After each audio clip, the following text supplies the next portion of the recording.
Okay, and so now we're finally good to go. And I want to spend a few minutes talking with you about the approach that I'm going to start today and that I'll return to multiple times over the course of much of the coming year. And so as we have done in years past, this being an election year, and of course the first movement in the primaries is going to be on Monday in Iowa with the caucuses. We have in the past talked about the issues that we should be focusing on during an election year. And I realize that's a peculiar way of saying things. Let me explain for a moment. If you go back and you read the founders, you read the Federalists, you read the debates around both the drafting of the Constitution and the ratification of the Constitution in the early years of the Republic, I think one of the things that's absolutely clear is that our form of government puts elections at the center of populating our government with officials for several reasons. And one of them is that we don't want to have a permanent hereditary ruling class, right? That we consider ourselves, socially speaking, to be a democracy, a society in which everybody is equal, and therefore everybody should have an equal opportunity for political influence, including occupying the highest office in the land. And so making it clear that this is an elected and not an inherited office indicates, among other things, the equality of the people who occupy those offices. But I think, secondly, that there's an idea that we need mechanisms of accountability and consent formation. We need to be able to, on an ongoing basis, let our leaders know whether or not we approve of the job they're doing, demand that they respond to our needs, our interests, our desires, our ideas, our hopes, and if they are inadequately responsive or incompetent, or if their policies ultimately fail to accomplish the aims that we hold, we need to be able to let them know and give somebody else a try, right? So a mechanism of accountability and consent registering, right? And then the third, and this is what I want to emphasize, because I think this is really the jumping off point for what I want to do with you, not just today, but over the next 10 months, is the sense that elections are an opportunity for concentrated or focused national decision making about politics, in which we come together as a people to have a debate focused around a particular decision. And yes, we should be having society wide debate on issues as we get ready to legislate. But in particular, the people who are legislating do so with some sense of mandate from and accountability to the people. And that mandate and that accountability isn't just an expression of a preference. We want these guys to make our laws. It is a outcome of a sustained deliberative process in which we listen to each other. We make our best arguments about what direction we want the country headed in and which policies we think help it to pursue that direction. And in so doing, we learn, we grow, and not just individually, but collectively as a people. We come to have more rational, better informed ideas about policy, but also better understandings of each other and the relative urgency of our needs, our interests, the problems that we are encountering in this moment or that moment that may not have been there in the past. And so elections are meant to be informed by a sustained process of political discourse in which we collectively clarify what our priorities are for the coming Congress, for the new president, whether we want to continue the course or change the course. And so one way to express this, the contemporary lingo in political theory that I study, is that elections are an instrument of deliberative democracy on this understanding, and that elections by themselves don't have a great deal of normative force. They don't by themselves secure legitimacy. And I'll just note for you, right, there was just the outcome of an election in Taiwan. There will probably be more elections in 2024, and more people having their fate in some sense decided by elections than in any previous year in human history.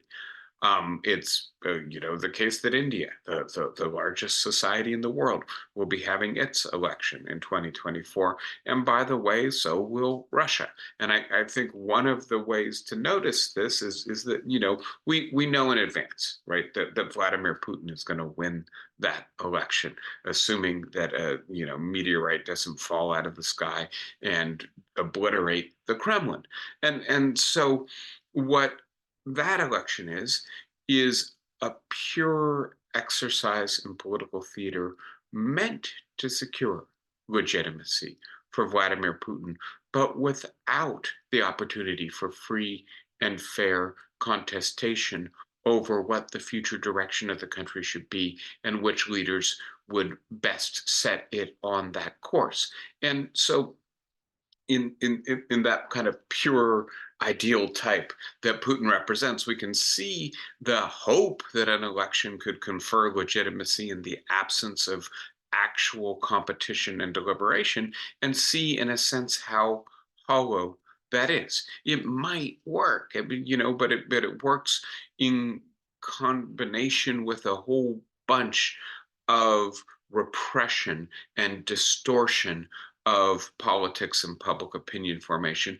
That was not the aspiration in our country. The aspiration was that our elections would confer a kind of normative legitimacy, that it wouldn't just be the case that people accepted the government because they were coerced or intimidated or so brainwashed that they didn't have any other good options, but that they actually were embracing this set of leaders, this set of policies for good reasons, having heard each other out, having with an open mind and maybe even a generous spirit, listened to the other side, engaged them with argument, changed our minds as needs be. And I think it's absolutely clear that we are no longer doing this in the 21st century if we ever did this. And I want to speak then a little bit to the impetus, the reason for doing this set of topics, and they won't be perpetually all year, right? That would be too much, I think. And by the way, with the American and allies attacks on the Houthis in Yemen, I think we need to be very concerned that there may be an escalation of the war in the Middle East. We need to be very concerned that it appears that 2 million Palestinians are on the brink of famine. And by the way, that's true in Ethiopia as well. That there are other issues that will require our attention, that will be more immediate, and that will pause and speak about those issues. But I do want to drill down on what I think are the most important issues in our politics, so the urgent issues that unfortunately are not being addressed by the dangerous kind of politics that we have in America in 2024. So let me start with the question, why our politics seems so inadequate to the normative understanding of the way in which our polity is supposed to operate. Why don't we have a deliberative democracy? I'll point to two factors, and these are familiar to you. We've spoken about them many times before. One of them is the kind of partisan polarization we have in the United States today. And I have a little fresh data to just bring us up to speed. This is from late 2023, and this is a survey, the American Values Survey. That's a very good survey that's been asking these questions since 2020 about the way in which Americans think about democracy and alternatives. Larry Bartels, a very well regarded political scientist, had a lot to do with designing these new questions. And so the first thing I want you to see is this is called support for authoritarianism, but I think that might be actually a little bit too strong. I think it might be better described as erosion of support for the rule of law, which is a precondition for authoritarianism, but not quite the same thing. And so the question is, because things have gotten so far off track in this country, we need a leader who's willing to break some rules if that's what it takes to get things right. And what we see, first of all, is that 38% of Americans, more than a third of our fellow citizens, agree with that statement. And if you believe in the rule of law, you have to hope not, that the first clause is inaccurate, right? That things are off track in this country. I think most of us probably agree with that.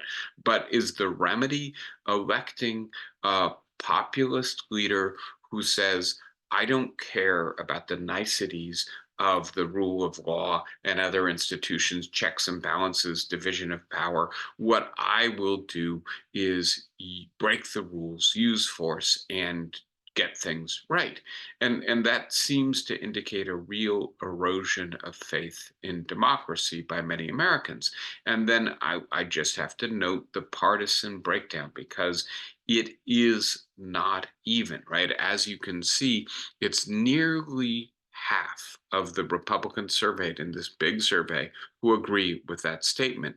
And it's less than a third of the Democrats, right? And so it's not quite, yeah, I guess it is really 50% more Republicans than Democrats who are indicating a sympathy for a leader who disregards the rule of law in order to address the problems in our country.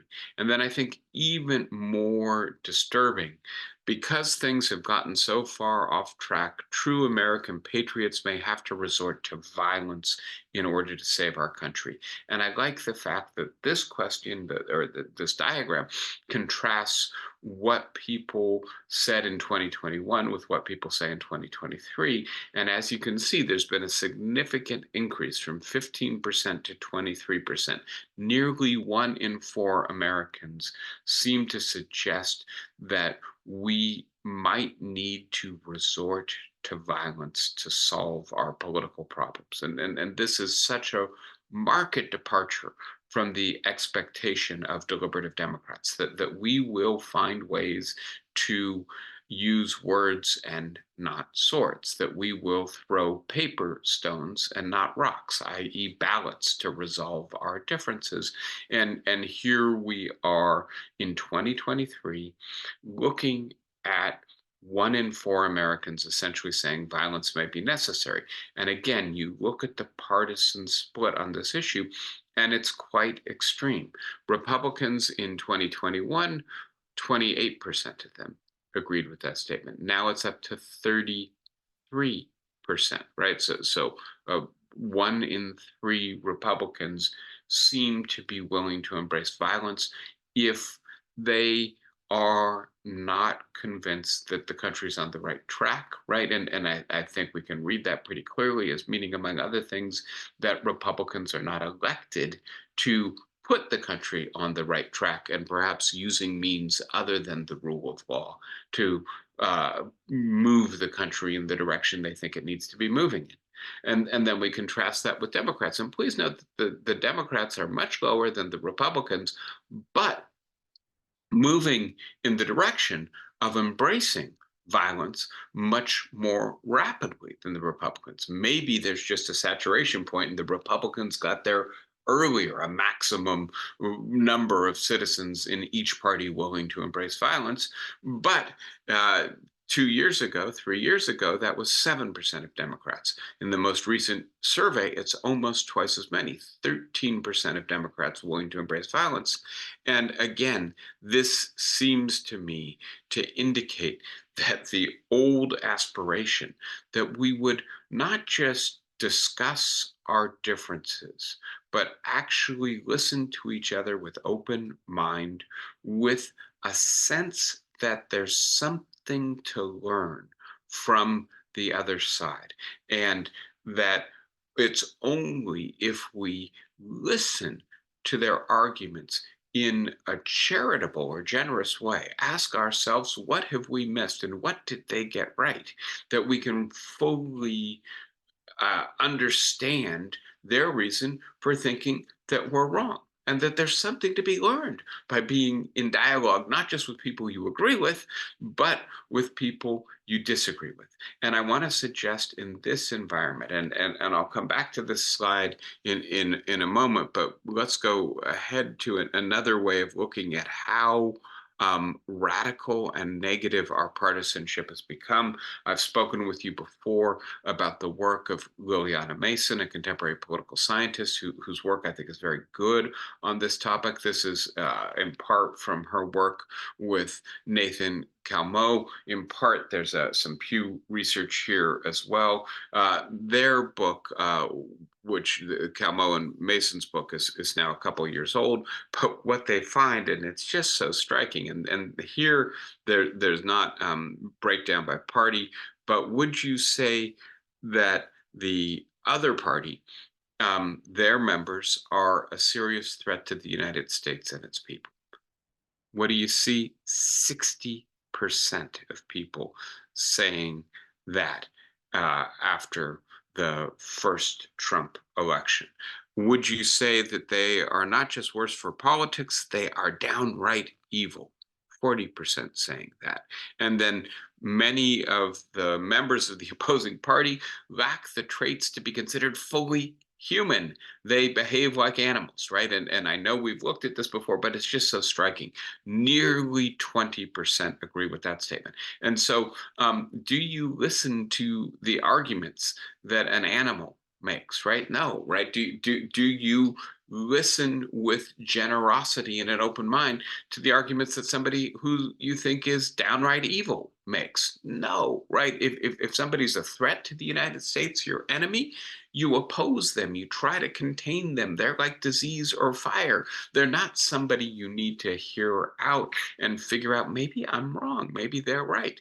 And so the attitude about the other party is making our elections much more existential struggles, much more like blood sport than it is allowing us to have the opportunity of electing a new generation of leaders, a new set of elected officials, as an opportunity to engage in sustained serious political discourse. The diagram from Pew very quickly, right? And you can see different partisan splits. Is the other side closed-minded? Are they dishonest? Are they immoral? Are they unintelligent? Are they lazy? And do you say four or more of those things? And again, there's more negative partisanship on the side of the Republican Party than the Democratic Party, but both parties are moving in this direction. Now, returning for a second to one of the other things I want to talk about, and this is beginning to shade into my second reason for suggesting that we're having a hard time running elections as instruments of a deliberative democracy in the 21st century. And the second reason has to do with the media and with the fact that we increasingly occupy a fractured, segmented, segregated media ecosystem in which most of us hear news that confirms what we already believe as opposed to challenging or questioning it, and that suggests that anybody who believes something other than what we don't believe is not just different, is not reasonable, but in fact is deeply and ridiculously mistaken, right? We spend an awful lot of time ridiculing, insulting, but also indicating fear and anger at the other side, right? And it's not just that. It's that one large portion of this ecosystem has broken free of the 20th century journalistic ethics that said really you shouldn't broadcast news, you shouldn't publish news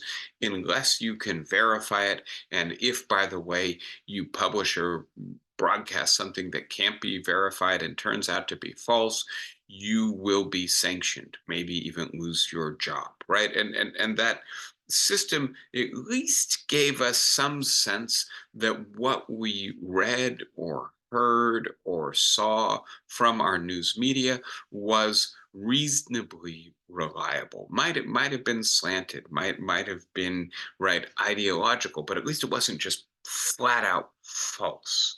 And this is no longer the case, and it's no longer the case with Fox News, the largest watch network in the United States. It's also no longer the case with social media, which is the number one source of news for both people on the right and people on the left. And the result is an increased prevalence of false belief influencing our elections. And one clearly false belief is that the 2020 election was stolen, right? Or to go down this path a little bit, that the people who invaded the Capitol in January 6th of 2021 did so either because they were Antifa or FBI representatives of the deep state, or because they were innocent Trump supporters who were riled on and deceived by Antifa, FBI, deep state actors, that actually Donald Trump tried to stop this or had nothing to do with it. And the people who are now in jail for their role are, quote, hostages, not bad actors, right? And this leads to then the idea that 56% of Republicans believe that Trump is being persecuted, not prosecuted, and persecuted because he represents them, not prosecuted because what he did is at least allegedly a violation of the laws of the country. And so when we enter political debate, and one of our tasks is to try to convince people who are starting from an understanding of core facts that seems to be fundamentally mistaken, and yet they participate in a knowledge system, an information system, a public sphere, which confirms them in those beliefs. It's not just that they heard it from some stranger at the bar, but all of their media suggests to them not only that they're right, but that the people who don't agree with them are biased and bad, right? It's very hard to start that conversation. The analogy that comes to mind is a bit like proselytizing, trying to convert somebody to a different religion, right? And the reason I say that is because you, in a sense, you need them to have an epiphany, a breakthrough. Wait a sec, I've been told, everything I believe, the way in which I've integrated that into my core political identity is wrong. And actually, these people who I've demonized are right. You understand how hard it is to start the conversation that might change the mind, that might get us to a place where we could actually listen to, hear, and change each other's minds.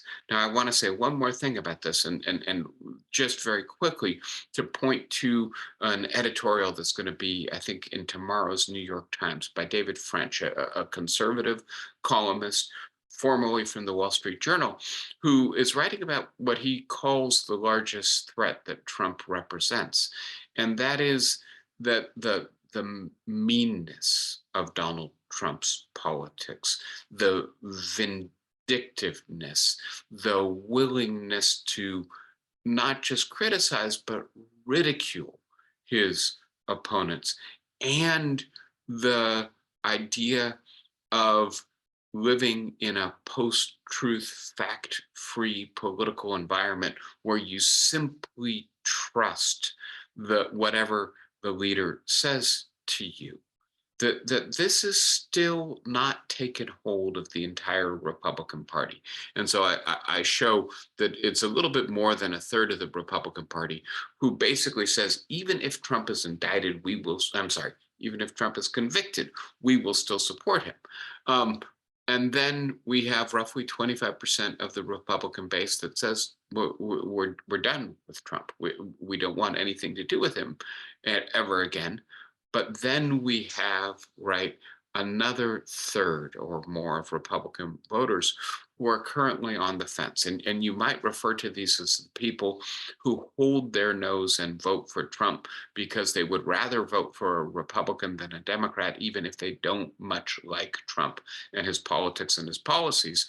What David French worries about is that if Trump wins again, he will have remade the base of the Republican Party over the 4 years that he's president to be as mean, as vindictive, as disrespectful, as truth indifferent as he is. And so that this will move from being a third of Republican voters, maybe a fifth of the overall population of our society, to being 50% of our society or 40% of our society, that a second Trump term could really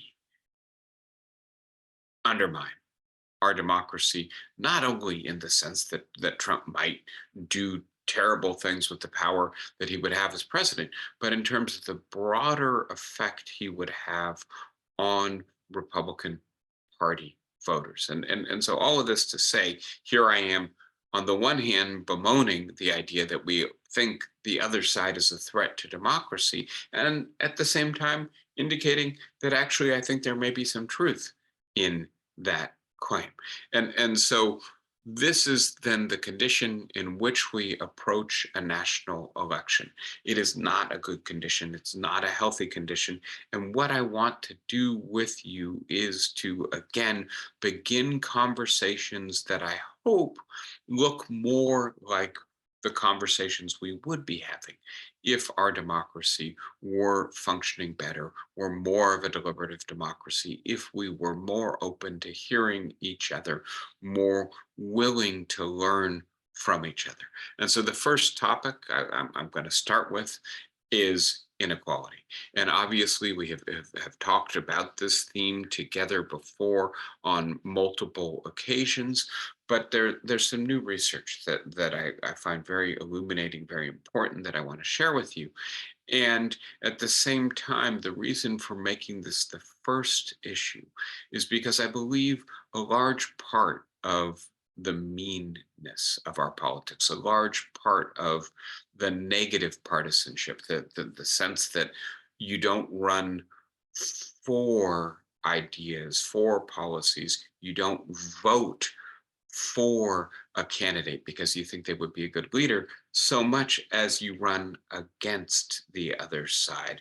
You vote because you fear that the other guy is going to be a tyrant or is a total incompetent nincompoop, and that this mobilization via negative emotion, fear, anger, dread, right, ridicule, that this is really dumbing down our politics and really dangerous, that this is rooted in our inequality, and the fact that we have become so much more unequal in terms of income and wealth so quickly.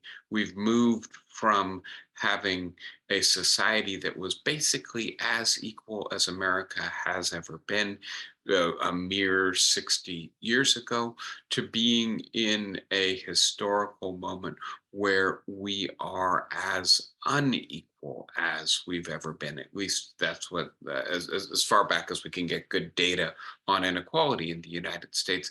That happened really quickly, and it happened in the aftermath of these successful campaigns to equalize our society. And so it appears to many people, perhaps rightly so, that we simply lost the will, or that we decided that equality was not that important anymore. And so when we say the countries are moving in such a bad direction that we're willing to resort to violence or want to support a leader who doesn't follow the rules, I think lurking in the background of all of that is so many people are so precarious today. Half of our population doesn't have enough in savings to be able to have something serious go wrong with their car or their health, whereas 10% of our population has more than two-thirds of the wealth. So that inequality is really distorting not just the fairness, the justice, the opportunity available, the sense of the American dream.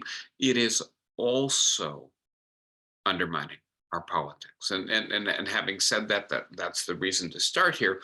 I in particular want to talk about what an economist I'm reading right now calls the curse of wealth. And I'm going to suggest that there are, in a sense, two connotations to that term.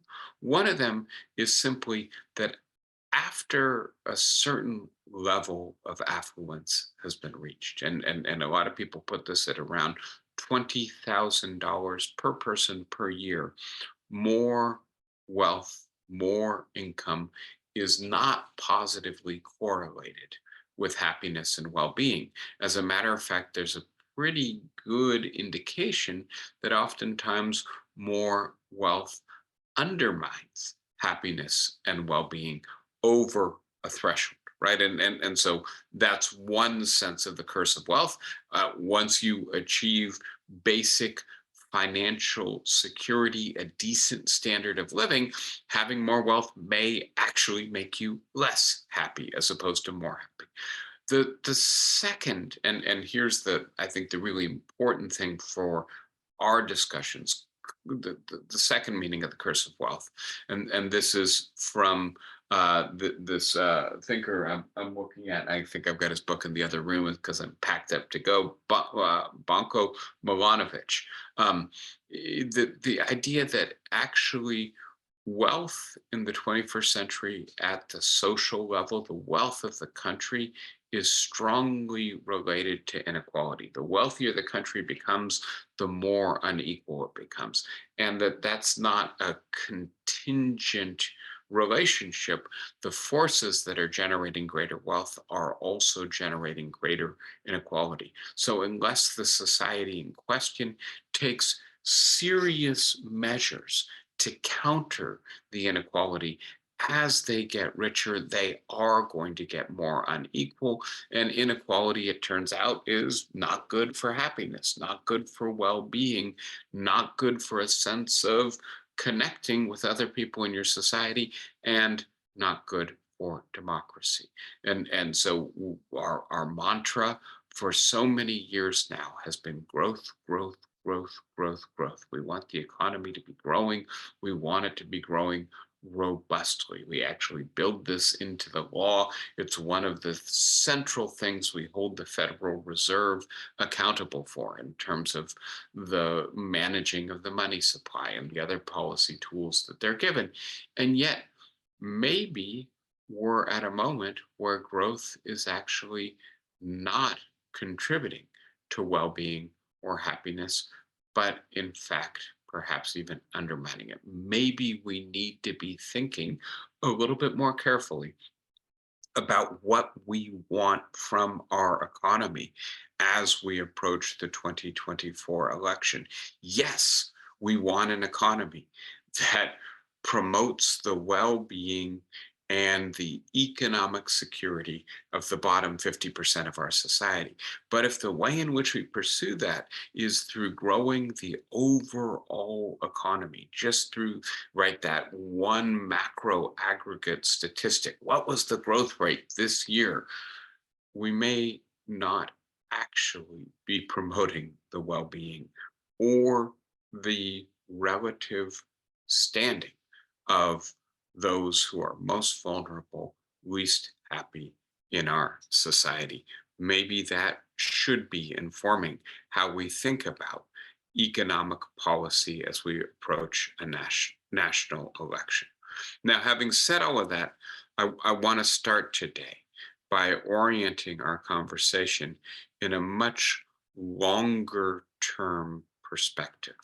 And so what I want us to look at first is the fact that we are in the 21st century so much richer and so much better off than practically any human being has been for almost all of human history.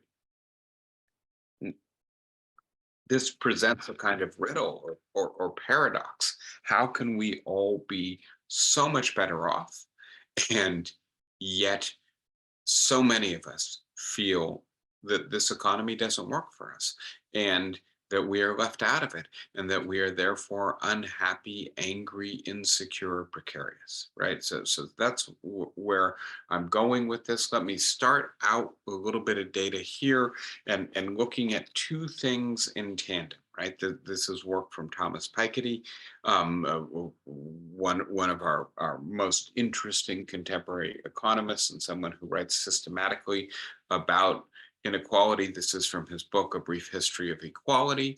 And two things to notice here, right? World population and average income per month per person. And so I'm going to start with the population data. And as you can see, right, at the beginning of the diagram, right, in 1700, the human population was less than half. I'm sorry, a little bit more than half a billion, but considerably less than a billion. And by the way, it had never been higher than that for almost all of human history. And Thomas Malthus, who was writing in the 18th century, suggests that that is for reasons that can't be altered, that human population is essentially fixed at something like the 18th century level, because anytime we go over the current population substantially, we end up with too many mouths to feed. Literally, we end up with famine and starvation, and then the population comes back down, or else we don't have enough housing, we crowd together, and then disease takes the excess population. And so, yes, population may go up, but then it goes back down, then it goes back up, then it goes back down, that we're captured in a kind of steady state, and that the forces keeping population in check are not happy forces, right? Famine and disease have been major sources of human mortality for almost all of human history. And then lo and behold, look at what happens in the 18th century. We go from a little bit more than half a billion to a billion people. The population practically doubles. And then look what happens across the 19th century, right? We go from a billion to almost 2 billion. And then buckle up, look at what happens in the 20th century. We go from less than 2 billion at the beginning to 4 billion in the middle of the 20th century to 8 billion at the current decade, right? And so what we have here is exponential population growth. And what that reflects is the fact that we have escaped the hold of famine and disease, that we have learned how to feed many more people, that famine in the 20th century, for most of the 19th century too, is no longer a natural, inevitable, inexorable aspect of the human condition. Instead, it is a political problem. We almost always have enough food. The question is, do we have the will and the competence to distribute it so that those who are hungry are also fed?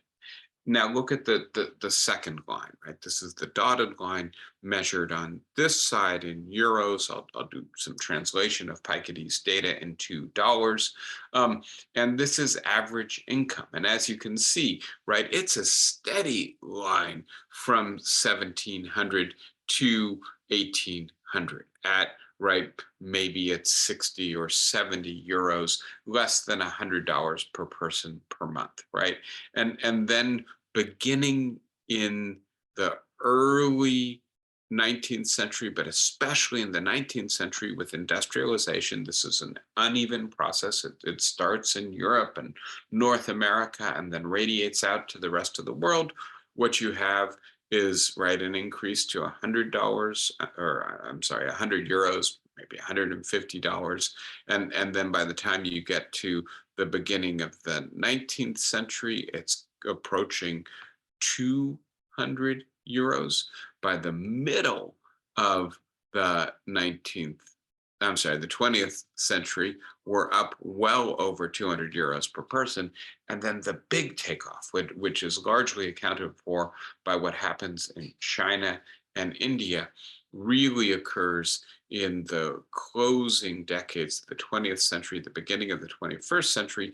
And now we're up over 800 euros. I want to say well over 1,000, maybe approaching $1,500 per person per month. Again, exponential growth in wealth. And again, I'll go back to my grandmother, who I had the good fortune to grow up with, and she never tired of reminding me when she was throwing her laundry into her washer or dryer that she grew up in a world where people didn't have washers and dryers, and that they washed clothes by hand and then put it out on the line to dry, and that this was arduous work, difficult on the muscles, the back, the hands, and it took hours a week. Now we just throw it in a machine and push a button, right? She also would remind me that when she was a young woman starting a family in Detroit, Michigan, they had what they called an ice box in the kitchen. And that was a quite literal term. The iceman came once a week and they hauled a big block of ice, probably from Lake Michigan, into the ice box and kept their food cold from the ice for a week. Now we have, right, of course, freezers and refrigerators, etc. Our standard of living has increased remarkably within our lifetimes, within a period that we can remember. Let me continue to talk about some of the other ways in which we have become so much better off. And now I'm going to shift to life expectancy at birth, right? And life expectancy for children surviving to age 1. The reason we separate those two out is because so many infants died in their first year of life in the 19th century and through really until the middle of the 20th century. And as you can see, the life expectancy went from around 30 years to over 70 years in this period worldwide again. And so much higher in our country and even higher in many other European countries. And again, what this means is that we conquered a lot of diseases, right? And so we have antibiotics, for instance.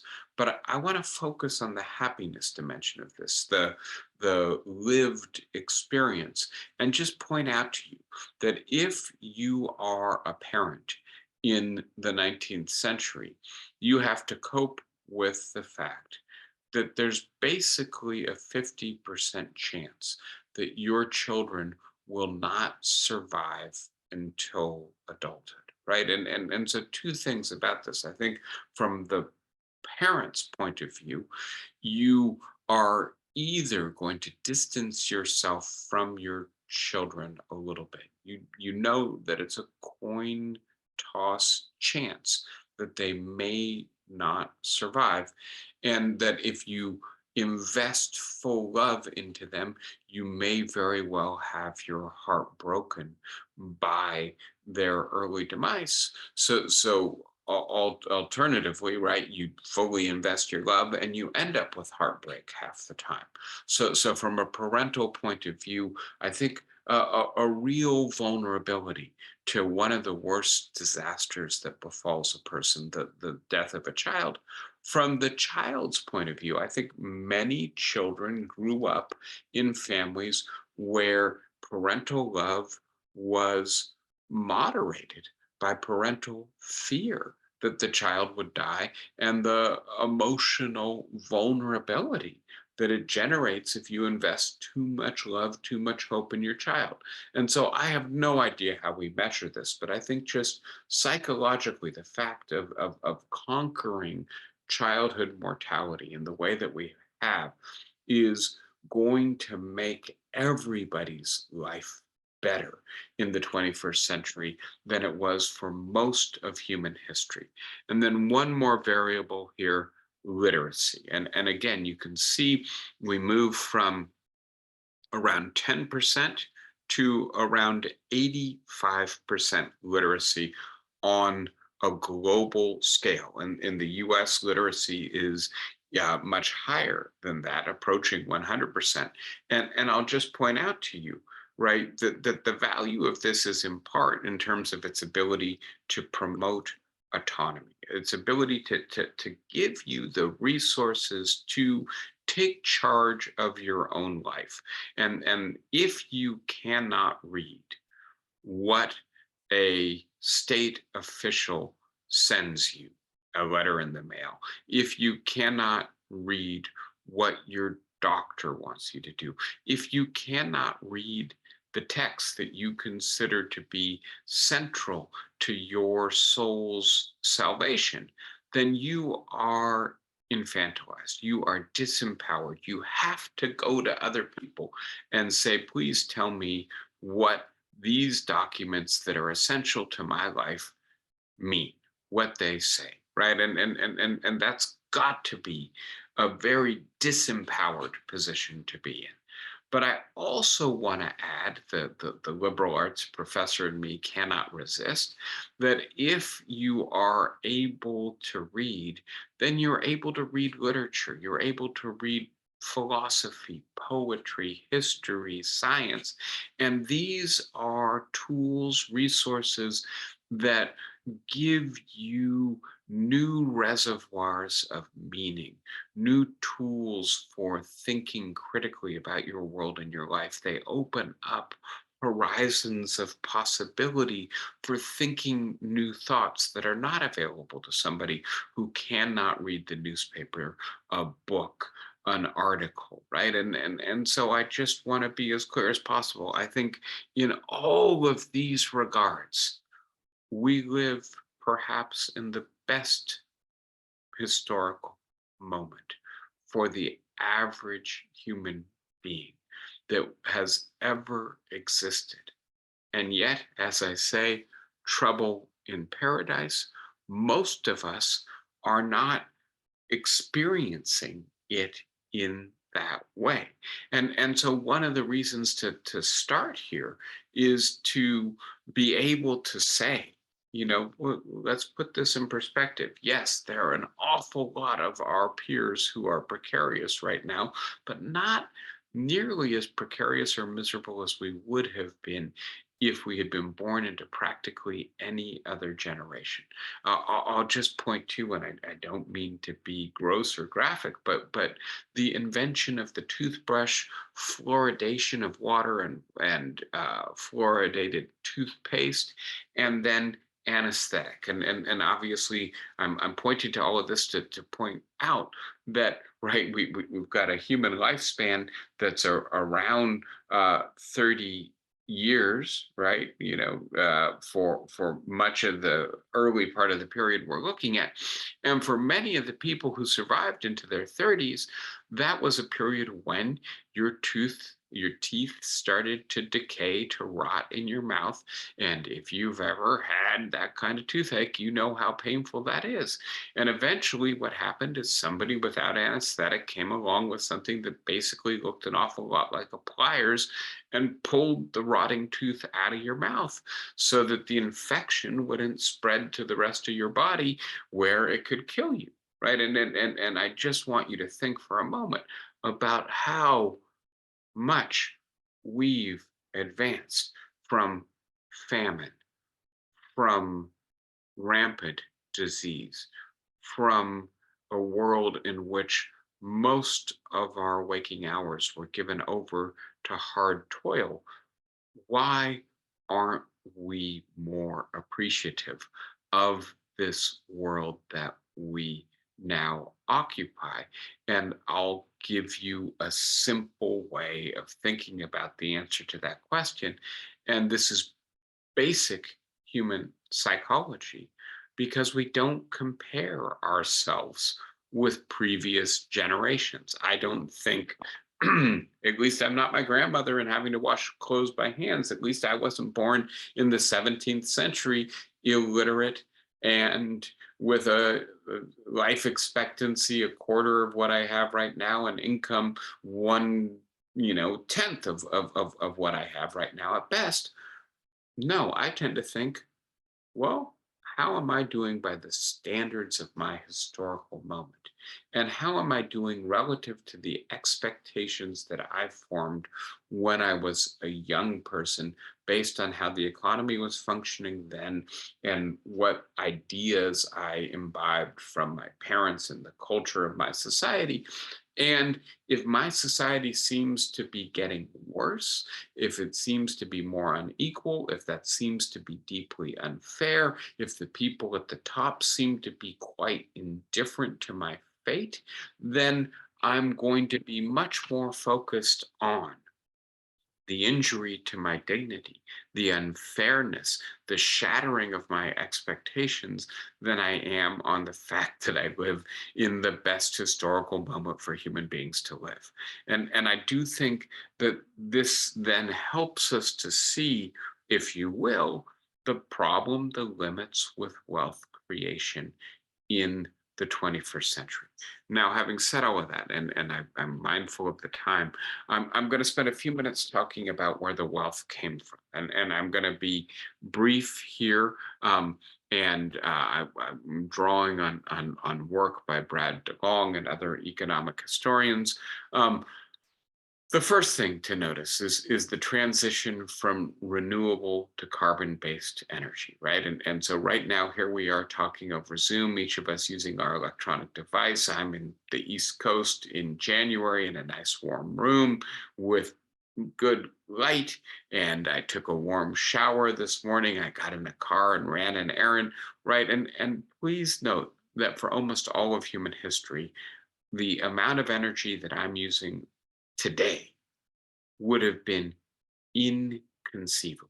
For most of human history, if we wanted something done, we did it with our bodies, or if we were lucky, we maybe had an animal to assist us with the labor. Maybe there was a water wheel or a windmill somewhere close by to do some of our most arduous work. But by far and away, the most amount of work done was done with the strength of the human body. And that is just not the case anymore. And one way of expressing this is, right, with the revolution of carbon based energy starting in the early 19th century with the use of coal, and then spreading with the steam engine, eventually the internal combustion engine, we have been able to find buried underground thousands of years of electrical energy. It's ultimately originally solar energy, but we've gotten very good at converting it into the energy of our cars, of our planes, of our power generators, and then getting it out to people all over the world. And the result is that we are much warmer, much more illuminated, literally, and much less strained in our daily lives than any human being has ever been. We are also the beneficiaries of the fact that for the first time in human history, the production of new knowledge and technology has been organized in order to meet human needs. And so to, you know, go back in history, if we were lucky enough to have a Newton or a Da Vinci in our historical moment, then maybe there was some advance if somebody broke through and created an iron plow. But those innovations that saved labor, that increased lifespans, that made our life more comfortable or commodious, were few and far between. And the fact that we've got this organization of our society in this way has made it much more likely that these innovations will help us. I'm sorry, as you may be able to hear, I've got somebody ringing the bell. Give me 10 seconds. I will be right back.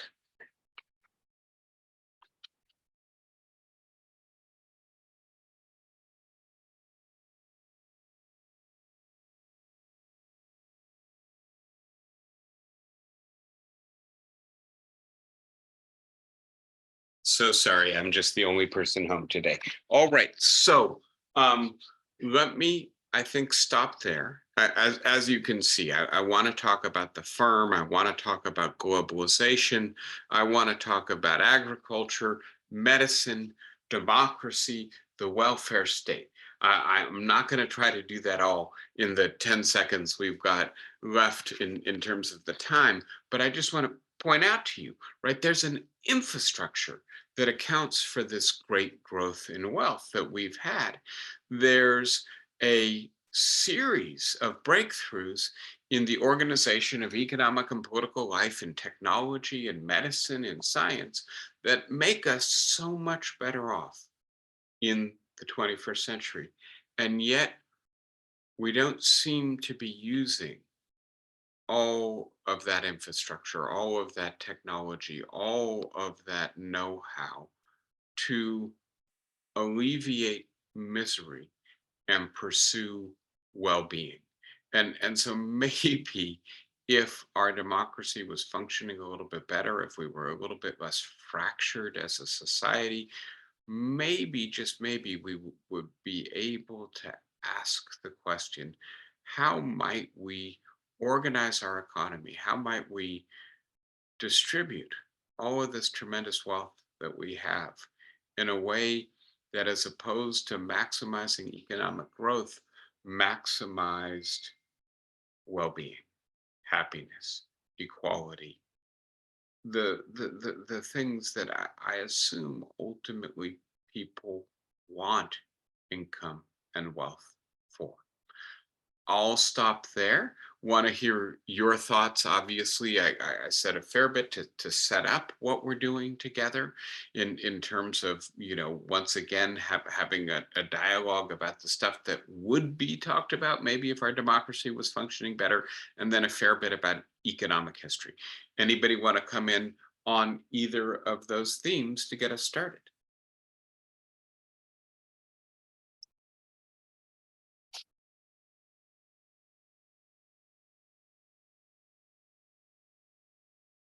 All right, Wilma, you got to unmute and then go right ahead.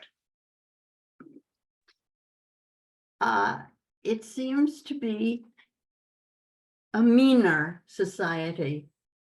There's a certain level of meanness and lack of caring and concern for others that is astonishing. And I don't know how you counter that trend in our society, but it's very ugly. And that's why we're pursuing policies that don't contribute to the well-being of more and more people, because there's that level of meanness and lack of concern and absolute cruelty that is abreast in our land. And I don't know what we do about that. Very well put, Wilma. Thank you. And I'll just say, yes, we've become a much more competitive society. I think there's lots of data to support that, and then there's just the experience of being in 21st century America. So we're all out for ourselves. In addition to that, right? And I do think this individualism, this lack of solidarity or common concern, this sense that it's all really about personal advancement and not about collective benefit. That this is a zeitgeist, if you will. It's the movement of our culture. It's rooted in our economy, right? And the idea that we have become an increasingly winner take all economy. And in a winner take all economy, what that means is that the losers, the people, and I'm sorry to use that vocabulary, but I think it's basically clear that as opposed to an economy that really does lift all boats, what we have is an economy that's wave-like, in which the fact that some rise cause others to sink. And that economy is then informing that culture of lack of solidarity, of greater competition, of greater individualism, of greater narcissism often, right? And then I think we add, by the way, that not only does Donald Trump represent this new cultural um, moment, the what I'm calling the zeitgeist, the overall feel of being in a more unequal, more competitive society for a long time, going all the way back to his time as a reality TV star, right? In a sense, the whole shtick that Trump has had is of extenuating and enacting that meanness as a form of empowerment, right? And the fact that he has become the dominant political figure of the last decade, right? We spend more time talking about him than any other political figure, even if he's no longer the president, has, I think, greatly extenuated and in many ways legitimated the meanness, right? It's no longer something that we're ashamed of. It's the chief attribute of the dominant political figure of our historical moment. So yes, and by the way, it's not nice to live in a mean culture. It's not healthy for democracy when meanness becomes the chief social attribute. And so we are not just feeling this in terms of attitudes to children or attitudes to each other. We're also feeling this in terms of our partisanship and the way in which it's distorting our capacity to govern. Thank you, Wilma. Well said, and you hit the nail on the head with the comment. Thank you. Anybody else with a question, thought, comment? Flossie, I think I see you waving your hand almost off screen. Please unmute yourself. What I've noticed is something else. The way people, even in a community as enlightened as ours, the way some portion of the population will accept something that's strange in diet. They've never tasted this kind of food before. And the hatred which they reject that new opportunity to taste something can be scary. Or occasionally we have a new kind of art on our walls, and the artist comes from a different portion of our population. The acceptance of that new look at what we call art can cause hatred that you would not expect. You wonder where it comes from. The other thing is you can dislike Trump deeply, but you can support him in a way that is insane. And those are the things that are scary. There's no way to enter that hatred.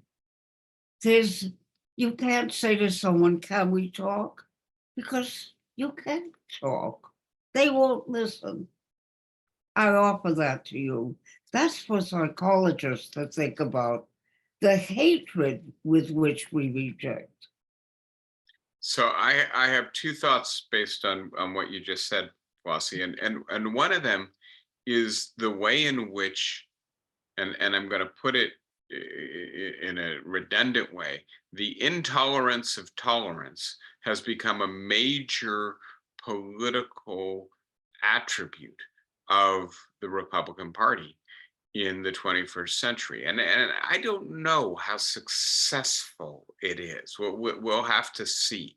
Obviously, DeSantis doesn't appear to be really taking off politically, but this idea of an anti-woke agenda, and at some point, who knows, maybe we will talk a little bit more about what happened to Claudine Gay at Harvard, but the attack on diversity, equity, and inclusion as being just this elite mantra. I mean, I think it's classic, right? The economic elite redirecting resentment against the cultural elite and the values of the cultural elite, but it's successful in certain respects. It seems channeling a lot of people's anger at what they see of the unfairness in our society and the way in which the elite seem to direct their concern for the unfairness in a highly skewed way,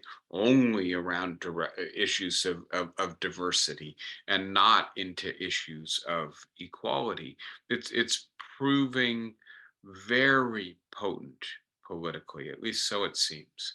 Then I'll just point out, Flossie, you started with even in our very enlightened community, and I have to say, one of the things as we talk about meanness, as we talk about competitiveness, as we talk about greater inequality, that I enjoy about coming back to Northern California, where I'll be with you guys next week, is being in a kind of community.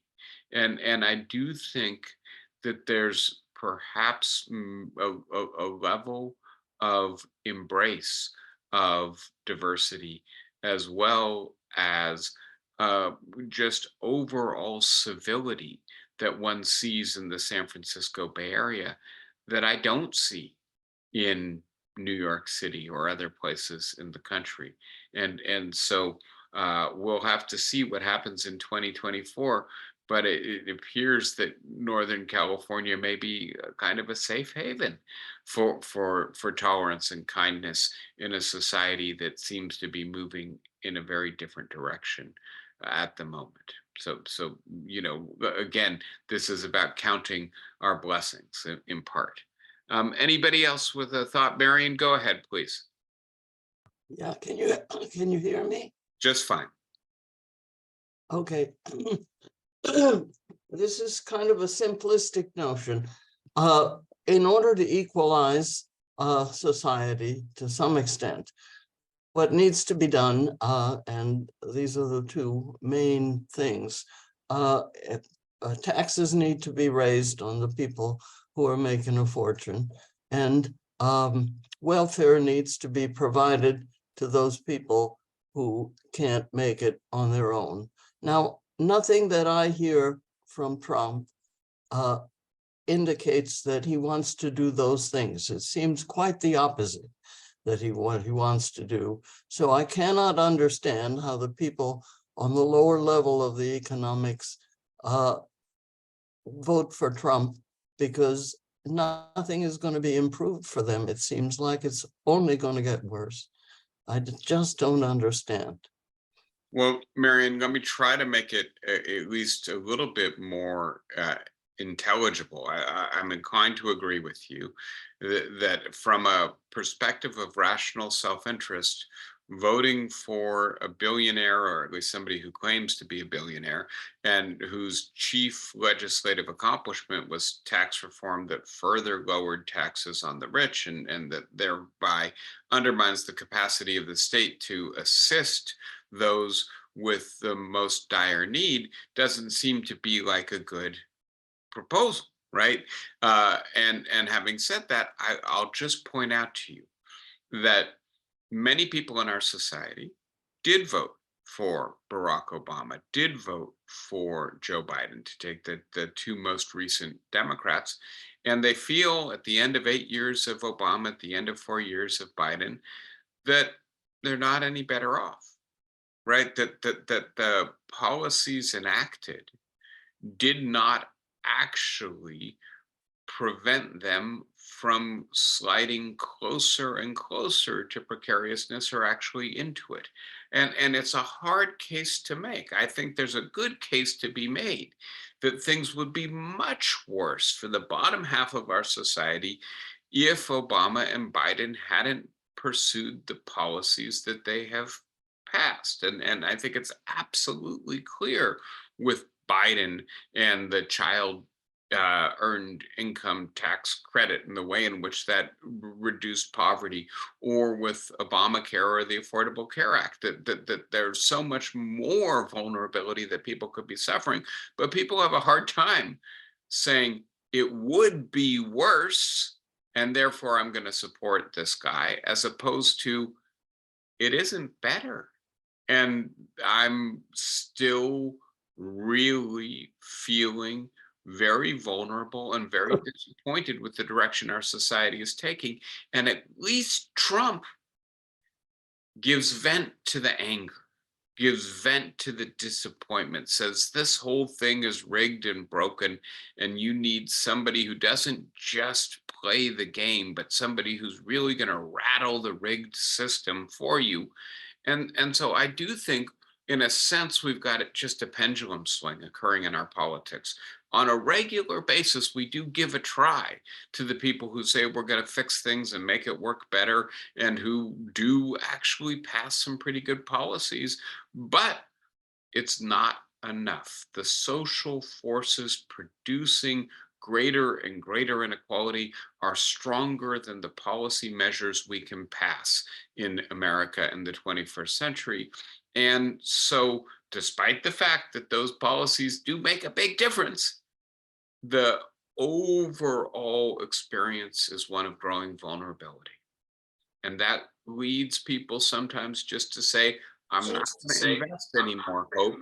I'm angry, and I'm going to do my best to find a politician who vents my anger. And that's, I think, part of what's going on. So I've got Barbara's iPhone, which I know is David. I muted you because it was unmute yourself. Go ahead. Yeah, I was just going to say, I agree entirely with what you said. The Democrats have not been able to mount an appeal to two constituencies that used to be part and parcel of the Democratic Party. I lived in Minnesota for 12 years, and the name of the party there was the Democratic Farmer Labor Party. It seems to me that in 2024, that we've lost both farmers and laborers to Republicans. And then, so it's a different party than it ever was. And I think that the cost of the Obama-Biden efforts have been to make us not only appear to be, but actually be more elitist than we were, 40 or 30 years ago or so. But the other factor is that a lot of, I think, poor whites in particular don't vote their real self-interest. They vote their idealized self-interest. And that is, if things had been different in my life, and if I had just bought that piece of property or just taken that job, I would be rich too. And if I were rich, I would like someone like Trump in charge. And my case study on this is my father, who was, a working class laborer his whole life. and never once voted for a Democrat because he engaged in this kind of wishful thinking that if my life had been different, I would have been rich. And if I had been rich, I would have wanted this other kind of policy in place. And I think there's a bit of that too. But I think that your analysis is right on, that somehow the Democrats have just enacted policies that haven't given either the appearance or perhaps even the reality of improving the lives of those living on the margins. Yeah, and it's hard to take such a complex thing and find the single right explanation for it, right? And I'll just point out, right, you know, that some of this comes down to the fact that we are rapidly becoming a multiracial society, and a lot of the people who are most drawn to Trump are most frightened by the idea that the privileged place that they thought they might have based on their racial identity is being rapidly eroded. Obama very much campaigned on the idea of progress, of celebrating the progress that the fact that he could be elected represented for our country, right? And I think many people at the moment, they were saying, well, okay, maybe symbolically we should celebrate the fact that we've got our first African-American president, but materially, it does not feel like this is a progressive historical moment. We then add that cultural change is happening really rapidly as well, right? You know, 25% of young people don't identify with the gender on their birth certificate. Again, it feels disorienting. And so I think we've got multiple sources of discontent that are coming together. And in a sense, going back to Claudine Day for a moment, it's very much in the interest of those who are currently benefiting most from a highly skewed distribution of income and wealth to suggest to the rest of us the problem is not the unequal distribution of wealth. The problem is all the immigrants. The problem is affirmative action or the damn woke liberals trying to, you know, promote DEI, or the problem is the woke politics of sexuality. Watch out, they're coming to groom your children to turn them gay, right? That's all much better for the newly minted billionaires than talking about the distribution of income and wealth. Jeanette, go ahead. I think Sorry, um, that I was think my that's- mistake. I was trying to unmute you. Go ahead. Yeah. I think that in the first 2 years of Biden's administration, some real progress was made when the Democrats had the House, but and would have made more progress if they'd had a larger majority. And it seems like the Republicans sort of win both ways by preventing any of this more progressive legislation. They managed to make people mad, and therefore, because people are mad, they'll vote Republican. So I'm not, you know, it seems like it's a really hard problem to solve. Yeah, and so all of the progress made in the Obama administration and the Biden administration was made in a relatively short period of time when they had control not only of the presidency but of Congress, and so they could actually legislate, right? And not only that, but I think you're absolutely right that the Republicans have very much been an obstructionist party when Democrats are in power, and when Republicans have control of at least one chamber of Congress, watch out, everything's going to come to a grinding halt unless it's something that reduces tax or regulation or expenditure, right? And so yes, I do think that Republicans, in a sense, to the extent that their main issue is channeling resentment, have a perverse interest in not making things get too much better, because that would, in a sense, remove the fuel that fires their campaigns. All right, so I'm looking up at the time. We're almost 25 minutes over. I actually have a plane to catch, and of course bags to pack in order to be able to come out there and have clean clothes. So um, please remember we're meeting in person next week. So there won't be a video, there won't be a recording of this. If you want to actually be in the same room with each other or to continue this conversation, we all got to gather. Boy, it's been so long. The Sky Room, do I have it right? Yes, in the Sky Room. I very much look forward to being in the same room with you next week. Take care, everyone. Be well, and see you in person next Saturday. Bye, guys. Thank you. Thank you.